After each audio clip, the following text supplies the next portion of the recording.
Bard on the Plains podcast with Mike McPeak. It's about stories, mine and yours.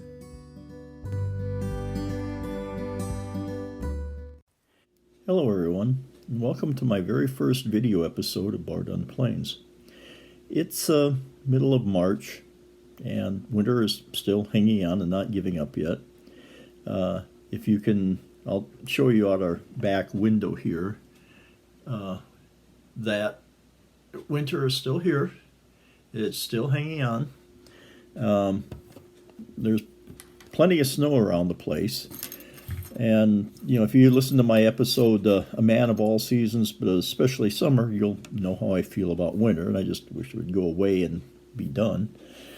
But this is not the worst winter I've ever seen. If you go and find my very first episode that I did, It's Hard to Watch Your Dreams Die, the winter of 96, 97 was a bad winter, much worse than this. So I'm not really complaining about how bad this winter has been. It's just that I wish they would just kind of quit and get on with spring. Because, you know, this is March. We can almost taste spring. We can almost see it over there.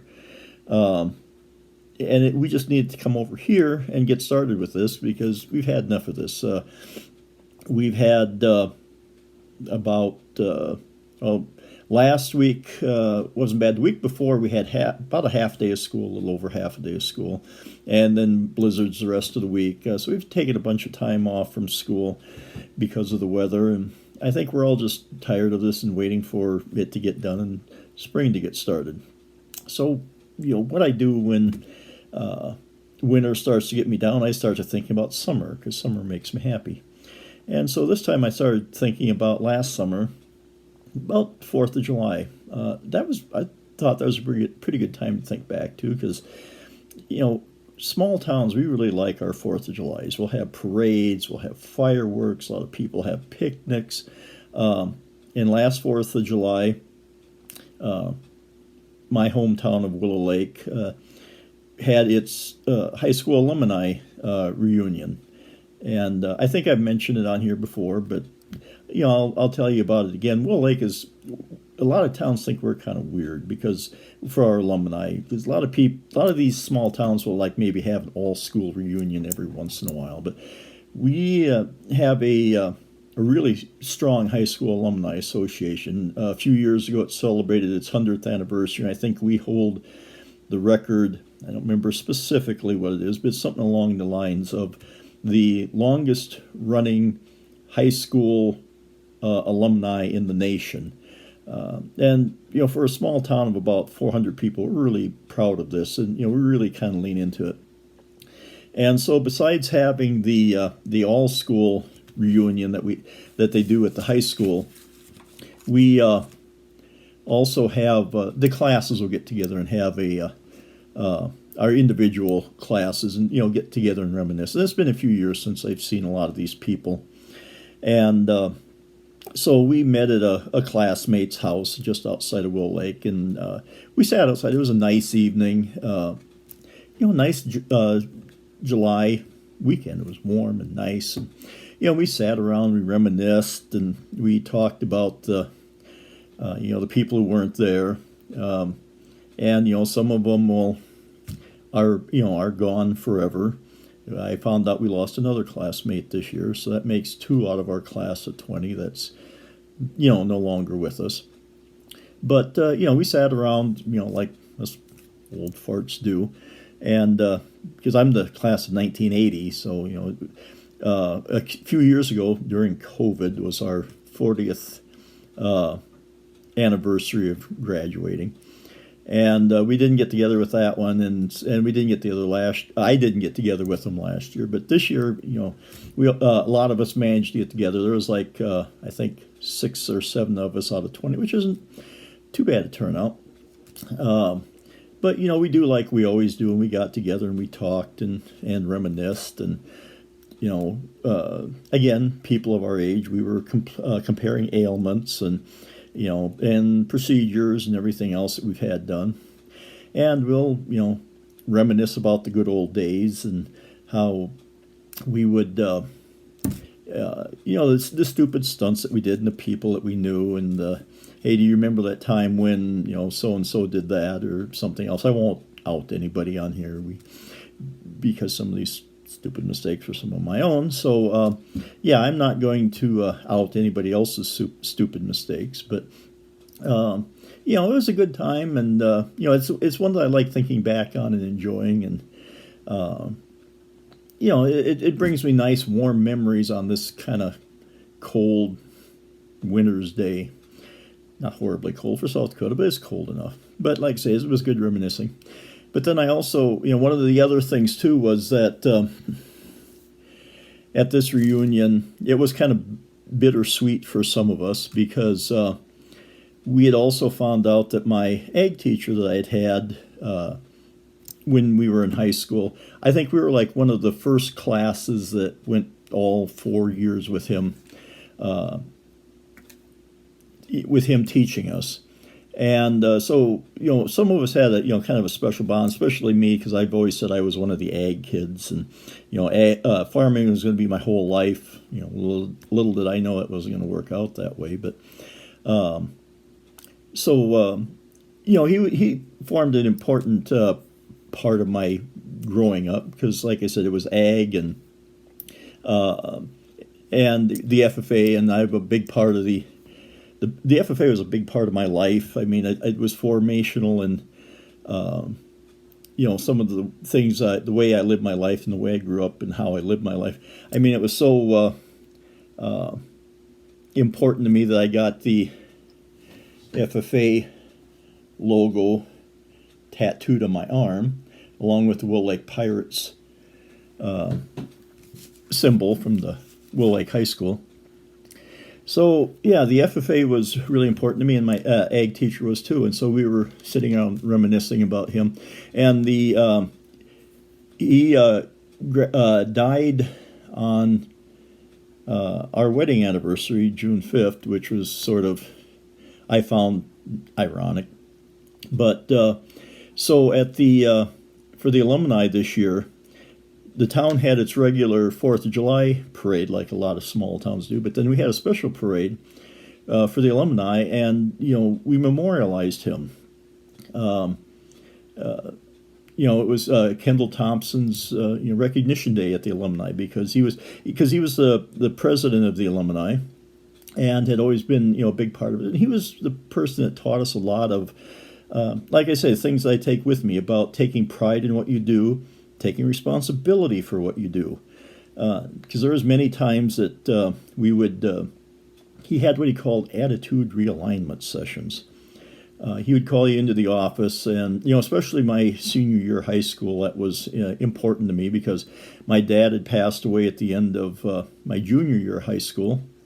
And so it was me and Mom running the farm. And, me being a teenager, Dad was all about work and getting stuff done. So without him around to kind of rein me in, I started, acting like a teenager, I guess, and which was fine up to a point. But at some point, I got to remember I got responsibilities too. So every once in a while, Mr. Thompson would call me into the office, and and he had this way about him. He didn't have to yell at you. Just say, Michael, you've got responsibilities. You need to go home and take care of the farm and take care of your mother, and I would sit there and go, yeah, I know. So I would rein myself. I still managed to have a pretty good time my senior year of high school, maybe too good sometimes, but I'm not making any confessions here. But so he would call me in, and we would he would, like I say, realign my attitude. But then, there was other things too, like when we went down to the National FFA Convention in Kansas City, he sat all of us down he sat all of us down, not just the ones who were going, and he gave us an etiquette lesson. And he would say, he would point out that we're representing our chapter and our town, and that we need to put on, a good performance, or act good, so that people wouldn't think less of us in our town and the organization.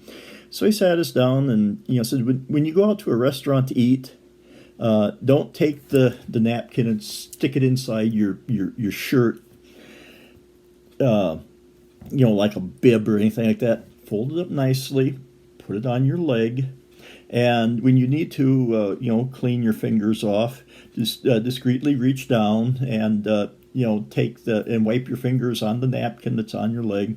And if you do have to wipe your mouth off, bring it up and just gently dab at your face and then put it back down on your leg. And that's advice I still follow to this day. I go out to the restaurant, take the napkin, put it on my lap. And he said, cut your food up into small pieces and don't look like you just ripped a chunk off the cow or just chewing it with your teeth. And be polite about things. You're in good company. You want to make a good impression with people. And don't horse around. Have fun, but don't horse around. Don't be a jerk. Don't rein in your teenage tendencies and just try to be decent. Don't be jerks about things. And he taught us things about that. He taught us things about farming, and a lot of things like that. And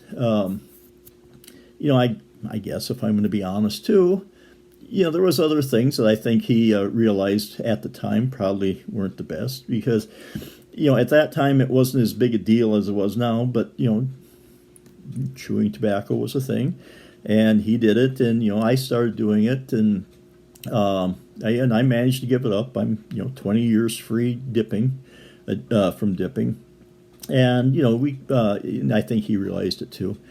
But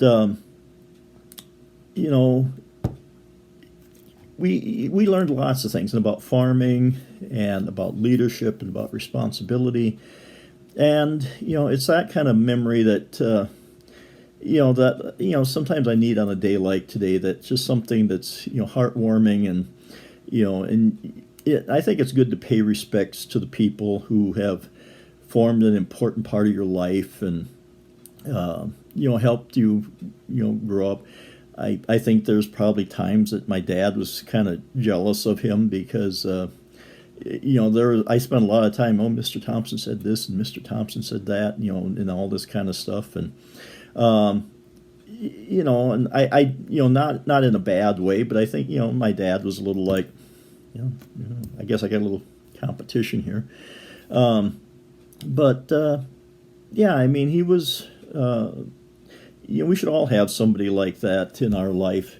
And I kind of point to him, too, as an example of a good teacher, because he could discipline you without having to raise his voice, without having to yell. And that was actually more effective, because when he did it that way, you kind of went, oh, yeah, I'm an idiot. I probably shouldn't do that. Because I remember one thing that he did. This was shortly after he started teaching. And, of course, he was the hometown boy that graduated from Willow Lake, went to college at Brookings at SDSU and got his teaching degree in agriculture. And he came back to his hometown and was going to teach. And so there was, this kind of familiarity, because we'd seen him. I remember him watching him play basketball when he was in high school. And it was one of those things. I don't think he really wasn't into basketball, but because he was 6'8", there was this assumption that he would be good at basketball, and he was tall, and he did provide certain advantages to the team. But like I said, I don't think his heart was really into it. I think he was sort of, I won't say coerced, but there was maybe a little pressure applied to him. But I remember sitting there watching him play basketball and stuff, and so he comes here and starts teaching, and there's this familiarity because he's one of us. He graduated high school. He's not that much. He's like I think about 8 years older than we are. So there was this kind of familiarity, and so during shop time or whatever, when we'd be out in the shop working, we wanted to get his opinion or ask him a question. Some of us, and I was probably among some of the worst of them, I would sit there and go, hey, Mr. Thompson, over here. And he kind of put up with it a little bit, but then he finally went, one day he said, okay, here's the thing. I'm the teacher, you're the students. There's this boundary here, and, you need to show respect to me by saying, raising your hand and, saying, "Mr. Thompson," and because I'm not a dog, don't whistle at me, don't snap your fingers, and just treat me with a little bit of respect, and I'll treat you with respect. But there needs to be this boundary here, and I respect him for that, because sometimes I see teachers that try to be friends with the students, and he was friends with us, but there was this line there that you didn't cross, because he's the teacher, you're the student. And he made clear, the boundaries, and we knew what we were supposed to do, and he knew what he was supposed to do. And, he didn't really, cross that boundary. And, and like I said, I respect him for that. And, that's one of the lessons that I take with me, is that it's okay, even as a custodian there at the high school, I talk to the kids once in a while, but I try not to cross that line into, being too familiar with them or anything like that. And, that was an important lesson that I took from him. But yeah, I just wanted to take this time to reminisce a little bit about, me growing up, my hometown, and somebody that was important to me, and, try to, raise my spirit on, this kind of winter day. And, just now I got to figure out a way to wrap this up, because usually I script this stuff, but I'm trying to be more natural when I do these podcasts. It's supposed to be about storytelling, and sometimes storytelling you have to kind of improvise and roll with the changes a little bit. And so I'm just trying to do this as an exercise too, to get myself to relax a little bit more, and maybe quit rambling like I'm doing now.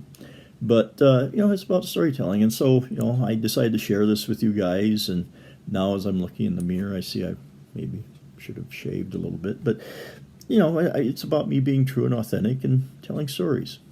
So, I hope you enjoyed this thing I'm trying here. And as soon as I get some more ideas, and I should probably work a little harder on getting a few more ideas, but as soon as I get a few more of them, I'll sit down and record these things, and in this new video format, because this frees me up a little bit, and hopefully it'll kind of get my creative juices flowing a little bit, and just be able to sit down and tell stories like I listened to growing up. But I thank you for listening, and as I've said before, remember, you're the author of your own story. So until next time, we'll see you later.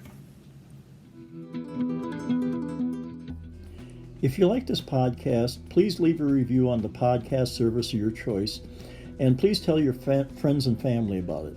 Or if you want to comment, leave me a message on Twitter at BardOnThePlains, or on Facebook at facebook.com/McPeakPodcasts, the home for all of my podcasts. I have also created a community on Locals, which is mcpeakpodcasting.locals.com. If you want to email me, you can send it to bardontheplains@gmail.com. And don't forget to visit bardontheplains.com for show notes and more information. If you want to find out what other podcasts I do, please go to mcpeakpodcasting.com to see the other shows, such as Holding Out for a Hero. And if you want to see the other projects I'm working on, such as photography and blogging, head over to mike-mcpeak.com to check it out. I thank you for listening, and I hope you have a story of your own to tell someday.